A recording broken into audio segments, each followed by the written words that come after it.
तो इमरान खान की कुर्सी तो चली गई है। शहबाज शरीफ जो हैं वो प्रधानमंत्री बनेंगे, ये लगभग तय है, क्योंकि नंबर गेम उनके साथ है और पूरा विपक्ष एकजुट है उनके नाम पर। तो पाकिस्तान के हालात पर बातचीत करने के लिए मेजर जनरल रिटायर्ड के सिन्हा साहब हमारे साथ डिफेंस एक्सपर्ट जुड़ रहे हैं। जेके त्रिपाठी जी हमारे साथ पूरा दूत स्टूडियो में मौजूद हैं। इसके अलावा प्रोफेसर ताहिर मलिक, आप इस्लामाबाद यूनिवर्सिटी में प्रोफेसर हैं, पॉलिटिकल एनालिस्ट हैं, आप उनसे भी हम बातचीत करेंगे। और नौशीन यूसुफ हैं, उनसे भी बातचीत करेंगे, पाकिस्तानी पत्रकार हैं आप। लेकिन इन सब के बीच इमरान खान ने क्या ट्वीट किया है ये हम आपको बता दें, फिर इस चर्चा को आगे बढ़ाएंगे। इमरान खान ने ट्वीट किया, 1947 में पाकिस्तान आजाद देश बना, लेकिन सत्ता परिवर्तन की विदेशी साजिश के खिलाफ आज फिर से स्वतंत्रता संग्राम शुरू हो गया है। यह हमेशा देश के लोग ही होते हैं जो अपनी संप्रभुता और लोकतंत्र की रक्षा के लिए आगे बढ़ते हैं। तो एक तरीके से इमरान खान ने विदेशी साजिश वाली बात जो है फिर से दोहराई है और कहा है कि फिर से हमें स्वतंत्र होने की लड़ाई लड़नी होगी। प्रोफेसर ताहिर मलिक, ये किस तरह की पॉलिटिक्स है इमरान खान की? एक तरफ हम देख रहे हैं सत्ता पक्ष कह रहा है कि पुराना पाकिस्तान हम बनाने जा रहे हैं, और दूसरी तरफ अब इमरान खान कह रहे हैं कि हमें एक और जंग आजादी के लिए तैयार रहना होगा।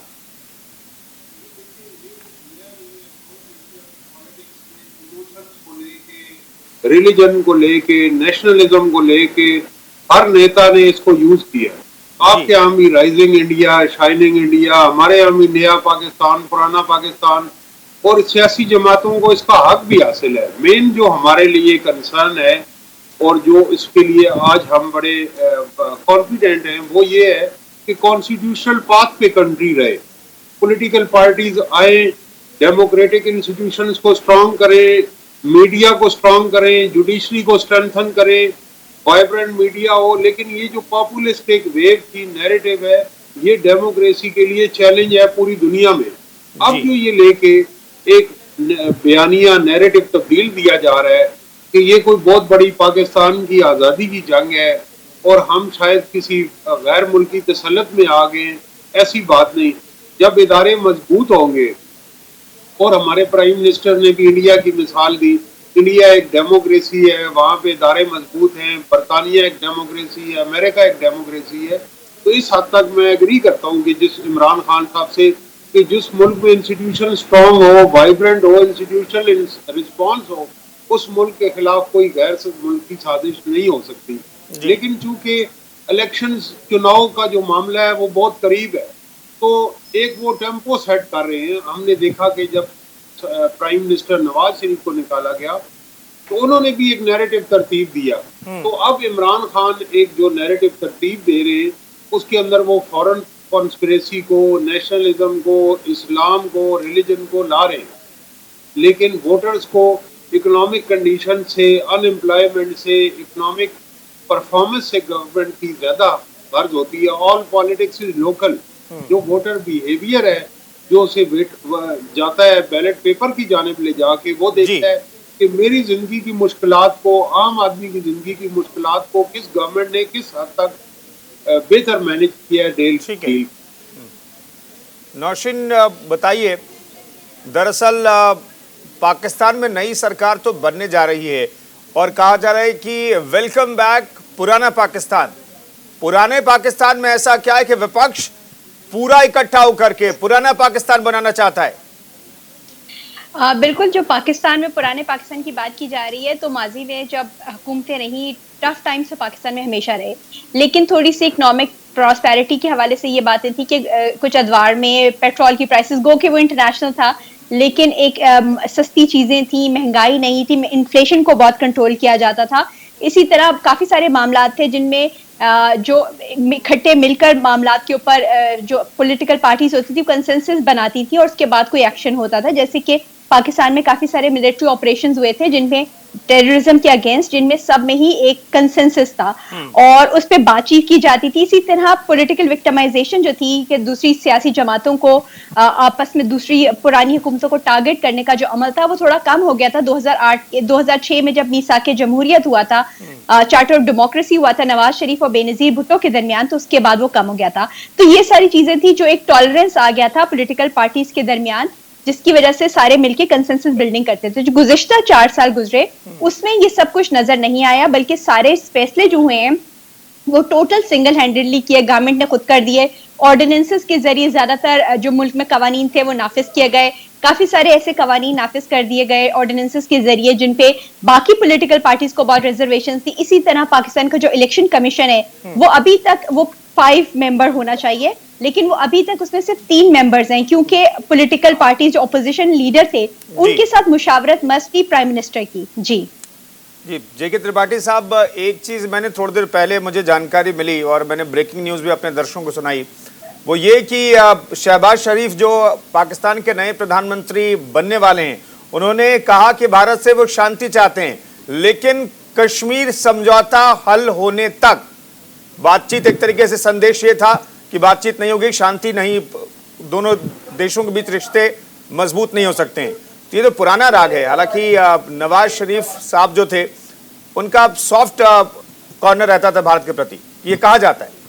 देखिए, ये दो देशों के बीच में ऐसा मुद्दा है जिसको तकरीबन 70 साल से ऊपर हो गए हैं और अब इतना वो हो चुका है, स्ट्रांग हो चुका है, इतना रफ हो, इतना दृढ़ हो चुका है, जटिल हो चुका है कि इसको कोई भी देश छोड़ने को तैयार नहीं है। मतलब बातचीत में कोई भी देश ये कहने को नहीं तैयार है कि आइए हम मिल करके बात करते हैं और इसको सुलझाते हैं। एक बार इसकी कोशिश हुई थी अटल बिहारी वाजपेयी के टाइम में, जब उन्होंने मुशर्रफ से किया था और ये बातचीत की थी और उम्मीद बंधी थी कि ऐसा हो जाएगा, लेकिन अनफॉर्चुनेटली हो नहीं पाया। तो निश्चित ही पाकिस्तान में कोई भी सरकार आए, हमें उम्मीद नहीं करनी चाहिए कि वो ये कह दे कि कश्मीर के मामले पे हम भारत के साथ पूरी तरह से हैं, क्योंकि अगर वो कहेंगे तो उनको तो जूतियाँ पड़ेगी, तुरंत बाहर कर दिए जाएंगे, वो तो गद्दार घोषित कर दिए जाएंगे। इसलिए हर सरकार यही चाहेगी कि ठीक है, हम भारत के साथ हैं, लेकिन हम ये बातचीत करके हम ये इस मुद्दे का हल चाहते हैं, तो ये होगा। और अभी गनीमत ये है कि देखिए, इमरान सरकार की टाइम में, इनके वक्त में 3.5 साल के वाक़े में भारत और पाकिस्तान के रिश्ते हमेशा बद से बदतर होते रहे जी। नवाज शरीफ के टाइम में रिश्ते कुछ ठीक थे। और एक चीज़ यहाँ और देखना होगी कि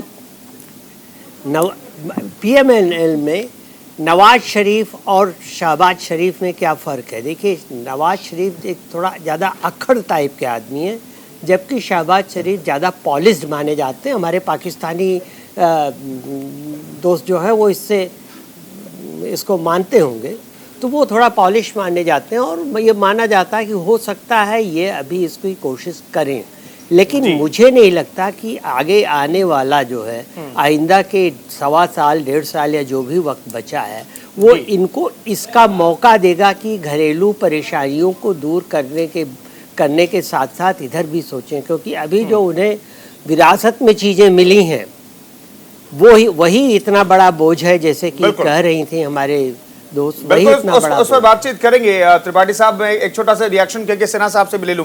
सिन्हा साहब, मुझे एक चीज बता दीजिए, अब पॉलिश्ड कंपैरेटिवली कह रहे हैं पूर्व राजदूत जेके त्रिपाठी सर कि पॉलिश हैं शहबाज शरीफ, लेकिन मैं ये जानना चाहता हूं, जो दोनों देशों के बीच रिश्ते पर जो धूल जमी हुई है, बहुत मोटी परत हो गई है, उसे हटा पाने की स्थिति में कोई दिखाई देता है क्या पाकिस्तान की तरफ से? कुंदन, ये मान के चलिए, हमारे 70 साल के इतिहास के बीच में ये खुलकर आया है कि पाकिस्तान से जो हमारी रिलेशन है, बायलैटरल रिलेशन, उसमें किसी भी प्रधानमंत्री का कोई बड़ा योगदान नहीं रहा। वो के फॉरेन पॉलिसी जिस तरह से आप देखते हैं, या जो उनकी सिक्योरिटी आर्किटेक्चर है, वो पूरा का पूरा इनका डीप स्टेट देखता है। डीप स्टेट के अंदर में जिनको ये अपने कहते हैं कि हमारे इदारे हैं, वो देखता है। उसमें मैं नाम नहीं लेना चाहता, मगर वो है, आपको ही पता है। तो देखिए, प्रॉब्लम क्या हुआ था? प्रॉब्लम ये है कि कहीं एक रियलाइजेशन है पाकिस्तान जो डीप स्टेट को, कि भारत के साथ ये एक अच्छा रिश्ता है, ऐसा दिख रहा है लास्ट ईयर से, और ये इमरान खान उसमें आड़े आ रहे थे। एक अच्छा रिश्ता वो चाहते हैं, इसलिए कि उन्होंने रियलाइज किया है कि पाकिस्तान का भी वही हाल होगा जो श्रीलंका में देख रहे हैं जिस तरह से हुआ है। जिस तरह से इनके 51.7 ट्रिलियन डॉलर की जो इनके रुपीस हैं पाकिस्तान की, और 51 बिलियन डॉलर की रिक्वायरमेंट है दो नेक्स्ट ईयर में। कहाँ से? ना तो इनको कोई देना चाहता है, ना तो सऊदी अरेबिया, यूएई ने, सब ने हाथ खड़े कर दिए। well, कहाँ से आएगा? देखिए, जिस तरह से श्रीलंका में हम गए हैं और हम उनको हेल्प कर रहे हैं, इनको एक आस है। और ये देखिए, मैं आपको हटके लगेगा जो मेरी एनालिसिस है, बाजवा साहब ये रियलाइज किए थे आफ्टर खुलने के बाद, ये लांगा खुला था ना जो करतारपुर, उसके बाद उनका ये हुआ था कि शायद वो चाहते हैं बेटर रिश्ता।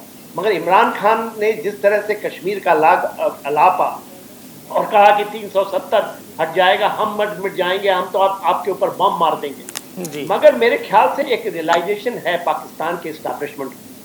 तो ये देखिए, कश्मीर के संविधान से पहले शांति नहीं, जो नवाज साहब जो अभी कह रहे हैं, वो एक स्टेटमेंट होती है।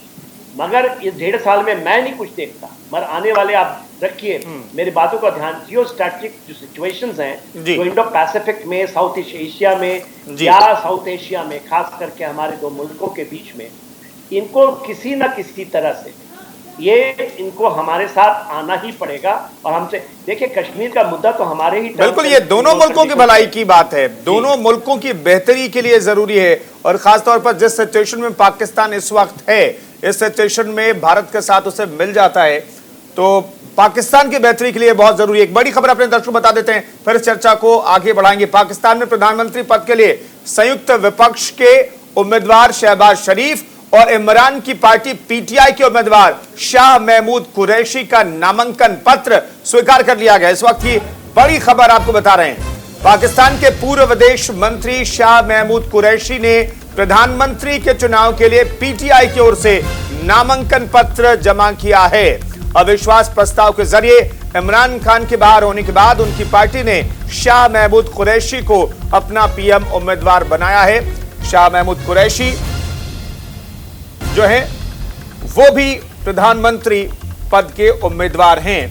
प्रोफेसर ताहिर, हमें बताइए, पाकिस्तान में ये जो प्रधानमंत्री का चुनाव का तरीका क्या होता है, जरा हमारे दर्शकों को समझा दीजिए, क्योंकि हमने देखा जो सत्ता पक्ष था वो उसके पास नंबर नहीं है, लेकिन शाह महमूद कुरैशी साहब ने भी प्रधानमंत्री की आस अब बांध ली है और उन्होंने भी नामांकन पत्र दाखिल कर दिया है। तो प्रधानमंत्री का सिलेक्शन किस तरीके से होता है, प्रोसेस क्या है, जरा दर्शकों को बता दीजिए सर। प्रोसेस वही है जो वेस्टमिनिस्टर पार्लियामेंट्री मॉडल में इंडिया में या यहाँ पॉलिटिकल पार्टीज इलेक्शन कॉन्टेस्ट करती हैं, और वो फिर जो रिजल्ट आता है कि जिसकी ज्यादा सीट्स हों या कम सीट्स भी हों तो वो नॉमिनेशन पेपर फाइल करते हैं। अब इमरान खान साहब क्योंकि कल नो कॉन्फिडेंस मूव में अक्सरियत हो बैठे हैं, लेकिन वो इसे अनकॉन्टेस्टेड जाने नहीं देना चाहते। वो प्राइम मिनिस्टर का उम्मीदवार पिच कर रहे हैं पीएमएलएन के कैंडिडेट शहबाज शरीफ के मुकाबले में, जो कि उनके फॉरेन मिनिस्टर हैं। और इस वक्त चूंकि उनका सारा जो बयानिया या केस है वो केस फॉरेन कॉन्स्पिरेसी से रिलेटेड है, तो वो अपने फॉरेन मिनिस्टर को प्राइम मिनिस्टर का कैंडिडेट बना रहे हैं। ये इत्तेफाक है कि जनरल मुशर्रफ के दौर में शाह महमूद कुरैशी पीपल्स पार्टी के कैंडिडेट थे प्राइम मिनिस्टर के, और उस वक्त इमरान खान साहब ने मौलाना फजलुर रहमान को वोट दिया था। जहां तक आपका सवाल है कि ये कैसे चुनाव होता है, तो पार्लियामेंट में जो मिनिमम नंबर रिक्वायर्ड है वो 171 है। तो कल जो आया है उसके अंदर जो अपोजिशन पार्टीज प्लस जो गवर्नमेंट की अलाइज पार्टीज थी, छोटी क्यू लीग, MQM, बाप पार्टी, बलोचिस्तान अवामी पार्टी, इन्होंने नो कॉन्फिडेंस मूव में गवर्नमेंट के अगेंस्ट वोट कास्ट किया, और जो पीटीआई के सेंटर हैं या जिन्होंने लेफ्ट किया उन्होंने वोट पोल नहीं किया। तो देखना ये होगा कि कल वो भी अगर गवर्नमेंट को वोट करते हैं तो ये 200 के करीब वोट नंबर चला जाएगा, 195, 196। देखिए त्रिपाठी साहब, ये हारी हुई बाजी फिर पीटीआई क्यों खेल रही है? देखिए, ऐसा इसलिए कि पार्लियामेंट्री सिस्टम में उन्हें कॉन्टेस्ट करना। ताहिर साहब मैं आता हूँ देखिए ऐसा है कि ये जो कल का नो कॉन्फिडेंस मोशन पास हुआ था, ये पीटीआई के खिलाफ नहीं था, ये इमरान खान की गवर्नमेंट के खिलाफ। ठीक है, हाँ। इमरान खान की गवर्नमेंट गिर गई, लेकिन पीटीआई और पीटीआई के मेंबरान अभी भी वहीं हैं कुंदन। तो अब अगर कल जो इलेक्शन होगा प्राइम मिनिस्टर का, तो विपक्ष की ओर से शहबाज शरीफ हैं, तो पीटीआई की ओर से भी वो इमरान खान के ये पूरा अधिकार है कि वो किसी को रखें। और उन्होंने बहुत सोच समझ के शाह मसूद कुरैशी को किया है, क्योंकि देखिए अभी इमरान खान पिछले 3 साल में अपने डोमेस्टिक फ्रंट पे कुछ नहीं कर पाए, और उसी से अपनी जनता का, अपने आवाम का ध्यान भटकाने के लिए वो अब फॉरेन पॉलिसी और फॉरेन हैंड का सहारा ले रहे हैं। और अब ये पहला इलेक्शन शायद होगा पाकिस्तान में प्राइम मिनिस्टर का जो फॉरेन पॉलिसी के आधार पे लड़ा जाएगा। इसीलिए उन्होंने अपने फॉरेन मिनिस्टर को इसका कैंडिडेट बनाया। हालांकि इससे कोई फ़ायदा नहीं होने वाला है, क्योंकि लगता है 174 MNAs जो हैं विपक्ष के साथ, वो तो रहेंगे ही, और इसलिए फिर भी वो ये दिखा देना चाहते हैं कि हाँ हमने लड़ाई भी की। ठीक है, तो तमाम मेहमान हमारे साथ बने हुए हैं। तो क्या शहबाज शरीफ के सर पर कांटों भरा ताज सजने जा रहा है? ये अपने आप में बड़ा सवाल है। इस सवाल का जवाब तलाशने की कोशिश ब्रेक के उस पार करेंगे। फिलहाल एक छोटा सा ब्रेक।